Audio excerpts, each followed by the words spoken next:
Join me today to make my favorite carnivore snack.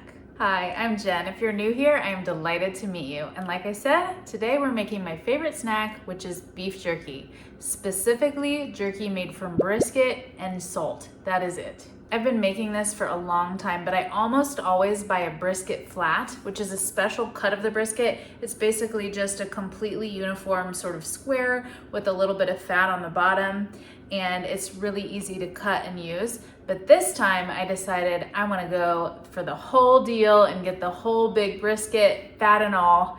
It was a lot cheaper that way, and so I got myself a new little toy to make that easier. I bought this new meat slicer from Amazon for about $100. I thought it would just make it a whole lot easier and quicker since I got the whole brisket. This was like nearly 10 pounds, and it was helpful. It helped me to cut the meat a little bit more uniformly, a little bit thinner, and certainly more quickly than I normally can do with just my knife. I'm sure there's definitely a little bit of a learning curve with this guy, and over time I'm sure I'll have a little bit more finesse with it, but I do like it so far. I like to cut my jerky against the grain, which makes it just a little less tough when you're chewing it. So first I identify the direction of the grain, and then I cut perpendicular to that, whether I'm cutting by hand or with the meat slicer. Here's a little view of how it works.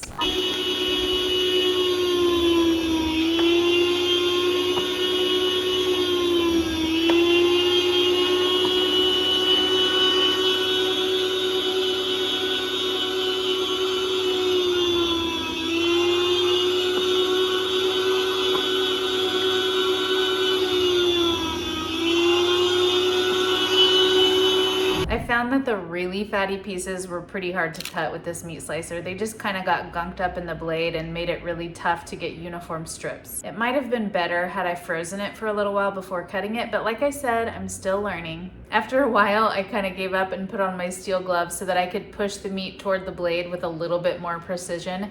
Now, it says specifically in the instructions not to do that, okay? But I decided to take my chances.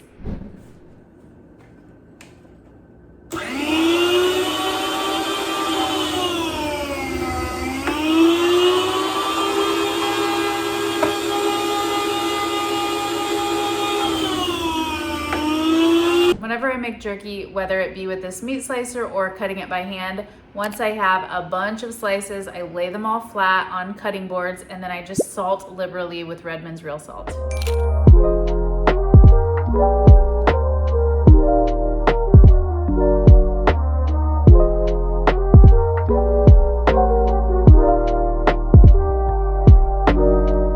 Space them out just a little bit on dehydrator trays, put them in my dehydrator, and dehydrate them at 165 degrees.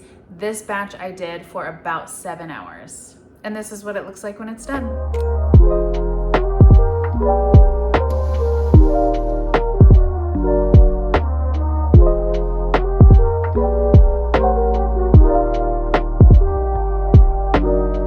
I love fatty jerky. I always find myself searching and hunting for the fattiest pieces in a bag whenever I buy commercial jerky, which now as a carnivore is hardly ever because it always has ingredients that I don't want. But even when I make my own jerky, I'm always excited for the fattiest pieces. But it turns out that the whole brisket with all the blubbery layers is even too fatty for me. I took kitchen scissors and cut most of the fat off. I know that seems really silly, but I certainly didn't want to waste it. And this was delicious once I got rid of most of the fat. So going forward, I will probably continue to buy the brisket flat, which already has most of the fat trimmed off for me, but there is a little bit of fat left behind, which is why I love it so much. This jerky turned out to be incredibly delicious, just like it always does. But honestly, it's probably too delicious. I made it for an upcoming trip that I had the next day, but by the time I was packing my bag the next day, literally all I had left was 2 little sandwich baggies full of jerky. Oopsie. Brisket jerky is definitely a weakness of mine, a guilty pleasure, if you will. And it is technically guilt-free. It is truly just meat and salt, but it's still not good to overeat something to the degree that I sometimes can when I have brisket jerky in the house. So if you're like me, don't keep it in the house all the time. but I do think it's really, really wonderful for trips, especially because it packs really well, it's light, it lasts a long time, it doesn't even have to be refrigerated, and it's very tasty, and it's a good source of protein and fat whenever you're gonna have to miss meals. If you've made it this far, thank you so much for watching. I'll continue to let you know how I like my meat slicer as I use it more and as I get better with it, and I will continue to hunt for the perfect ratio of fat to protein on a brisket for some jerky, so stay tuned for that. If you enjoyed this, please like and subscribe, and catch me on Instagram. We can connect there every single day.